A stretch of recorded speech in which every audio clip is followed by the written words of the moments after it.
أفمن زين له سوء عمله فرآه حسنا فإن الله يضل من يشاء ويهدي من يشاء فلا تذهب نفسك عليهم حسرات ان اللہ علیم بما یصنعون۔ بھلا بتاؤ کہ جس شخص کی نظروں میں اس کی بدعملی ہی خوشنما بنا کر پیش کی گئی ہو، جس کی بنا پر وہ اس بدعملی کو اچھا سمجھتا ہو، وہ نیک آدمی کے برابر کیسے ہو سکتا ہے؟ کیونکہ اللہ جس کو چاہتا ہے راستے سے بھٹکا دیتا ہے اور جس کو چاہتا ہے ٹھیک راستے پر پہنچا دیتا ہے۔ لہذا اے پیغمبر، ایسا نہ ہو کہ ان کافروں پر افسوس کے مارے تمہاری جان ہی جاتی رہے۔ یقین رکھو کہ جو کچھ یہ کر رہے ہیں اللہ اسے خوب جانتا ہے۔ واللہ الذی ارسل الرياح فتثير سحابا فسقناه الى بلد ميت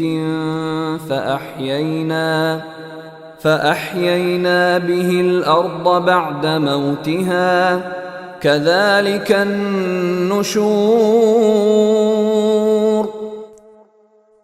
اور اللہ ہی ہے جو ہوائیں بھیجتا ہے، پھر وہ بادلوں کو اٹھاتی ہیں، پھر ہم انہیں ہنکا کر ایک ایسے شہر کی طرف لے جاتے ہیں جو قحط سے مردہ ہو چکا ہوتا ہے، پھر ہم اس بارش کے ذریعے مردہ زمین کو نئی زندگی عطا کرتے ہیں۔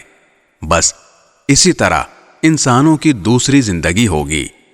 من كان يريد العزة فلله العزة جميعا إليه يصعد الكلم الطيب والعمل الصالح يرفعه والذين يمكرون السيئات لهم عذاب شديد ومكر أولئك هو يبور۔